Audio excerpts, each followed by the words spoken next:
Coming to the next subject, database management system. So let us see the introduction part of the database management system. So actually this database management system stands, DBMS stands as database management system. So DBMS, D means database management system. So we can break this like database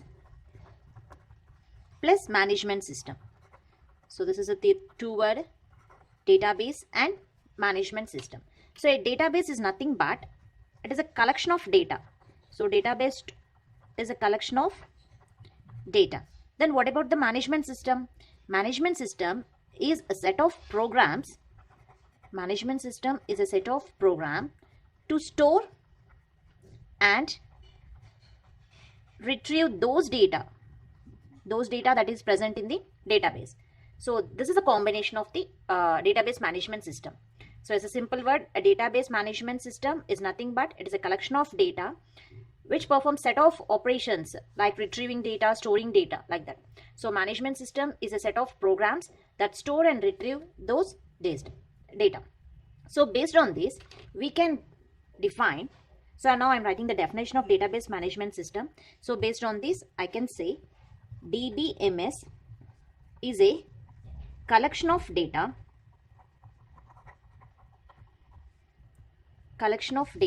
and set of programs to access and store those data in an easy and efficient manner. So this is the definition of the formal definition of the database management system. So it is a collection of data. So the name itself is indicating. So database, it is a collection of data, and management system is a set of programs to access and store those data in an easy and efficient manner. So you can also say database management system is a software. Which is used to manage the database. So to manage database, we need a software. That software you call it as a database management system. So examples for this database management system, the softwares are MySQL, Oracle, etc. So these are the popular commercial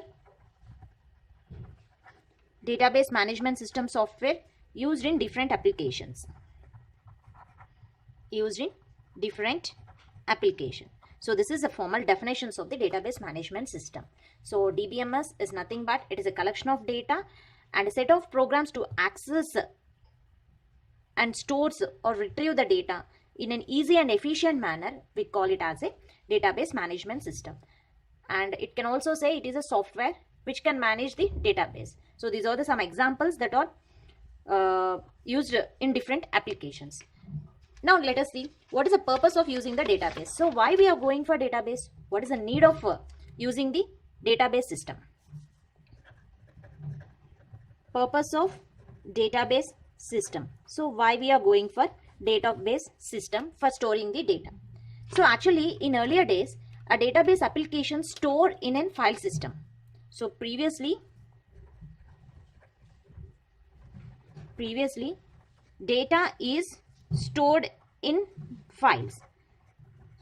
So already we know that the data is stored in files, but instead of using the files, why we are going for the database system? Because this file system is having some drawbacks. So if you know the drawbacks of the file system, then you will know the purpose of the database system.